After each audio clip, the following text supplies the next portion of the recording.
El tema del fraude es un tema que yo creo que ya no está en discusión, porque el tema del fraude ha sido demostrado y quiero explicarte más o menos cómo nosotros lo vemos, ¿no? 20 de octubre se dan las elecciones, se interrumpe la transmisión del TREP, al día siguiente nosotros damos conferencia de prensa como CONADE y señalamos que es inadmisible la interrupción del TREP. 19:40 va a ser exacto. Exactamente. A los 2 días convocamos a una movilización, a un paro nacional y señalamos que ha habido un fraude.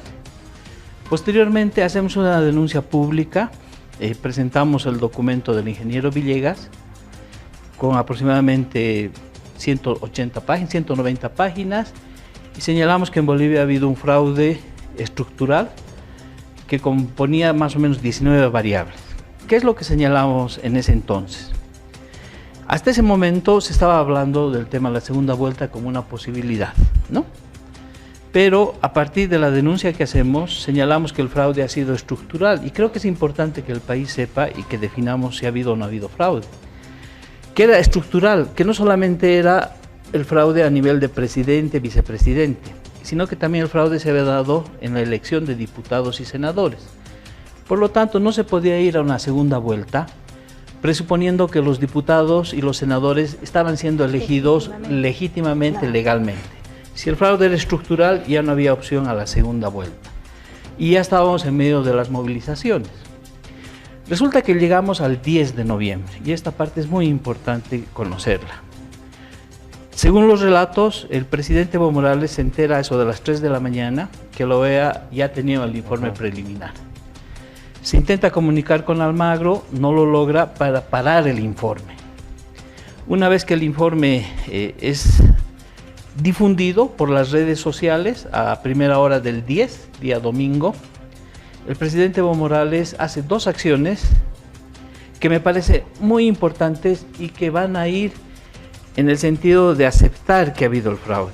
2 acciones. Primero, convoca a través de la prensa a que se haga un encuentro de los partidos políticos que han obtenido diputaciones, los que han obtenido votos que los habilitaban, para ir a un encuentro y definir ya no la segunda vuelta, sino nuevas elecciones.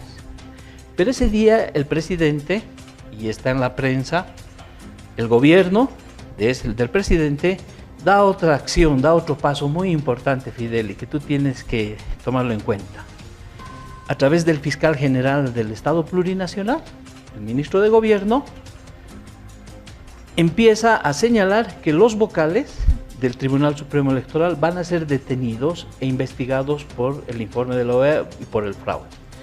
Y en el transcurso del día, al mediodía, el fiscal da una conferencia de prensa y señala que se está yendo a prender a los vocales del Tribunal Supremo Electoral, y esto es de conocimiento público.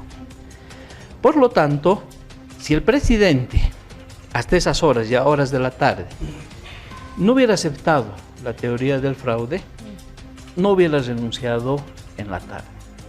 Porque el fraude genera una modificación del escenario político.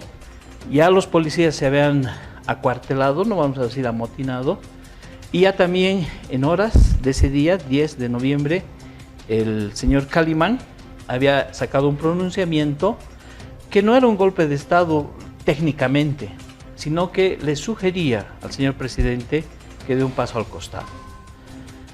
En esas condiciones, el presidente renuncia, ¿no? Y se va a México. Deja de ser presidente y se convierte en asilado político. Fíjate que si el fraude hubiera sido una mentira, que si el fraude no hubiera sido real, el presidente no hubiera tenido que renunciar, ¿no? Entonces, es la evidencia más concreta. Y la detención de los vocales se da por una orden del ministro de Gobierno, del fiscal general del Estado Plurinacional. No ha sido la después posterior presidenta, a los 2 días que asume, la que ha iniciado la persecución penal contra los vocales. Entonces, para mí ese tema está absolutamente claro. Está ahí clarísimo, ¿no?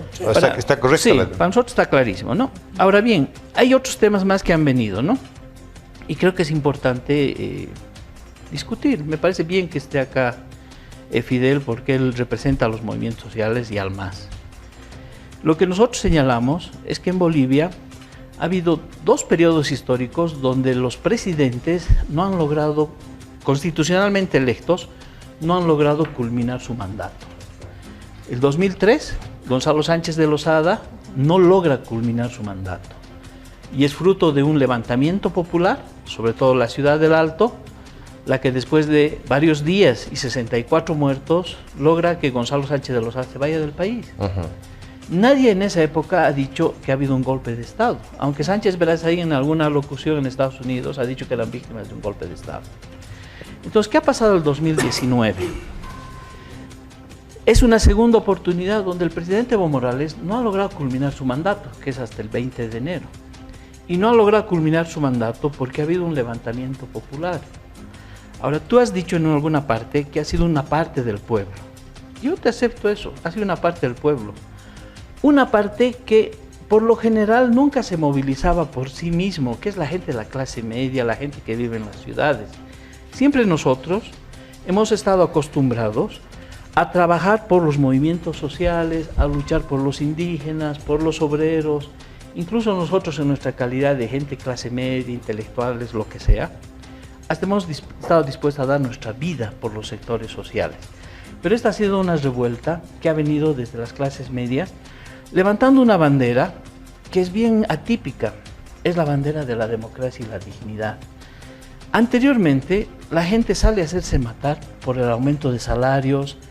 En el Alto, el año 2003, la gente ha salido a hacerse matar por recuperar el gas, recuperar los recursos naturales. Pero paradójicamente, o de manera muy extraña, el 2019 sale a que se respete su voto.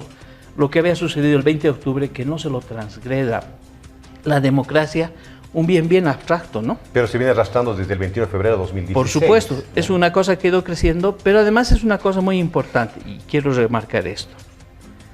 ¿Acaso un fraude electoral? ¿Acaso el hecho que no se respete el 21F, porque mal o bien se ganó, ¿no? Y el Evo perdió? ¿Acaso eso no es una vulneración a los derechos políticos y electorales de la población? Cuando hablamos de los derechos de las personas, ¿es solo el derecho al trabajo? ¿Es solo el derecho al ingreso? ¿Es solo el derecho a la educación? ¿Y qué hay del derecho a participar y que respeten tu voto? Que la decisión que se tome, por más que sea equivocada, que se respete, porque finalmente son las reglas del juego que nos permite la convivencia más o menos civilizada. El fraude, la negación del 21F han sido manifestaciones brutales, Fidel, brutales de negación de los derechos políticos y electorales de la población. Y la gente ha salido a reaccionar. Es por eso que tú decías que, claro, un sector se levanta contra el gobierno del Evo, como antes se levantaron contra Goni, o finalmente como antes se levantaron en otras épocas, el 52 o en otros momentos. Entonces no ha habido un golpe de Estado, ha habido un levantamiento popular, entre comillas, y democrático.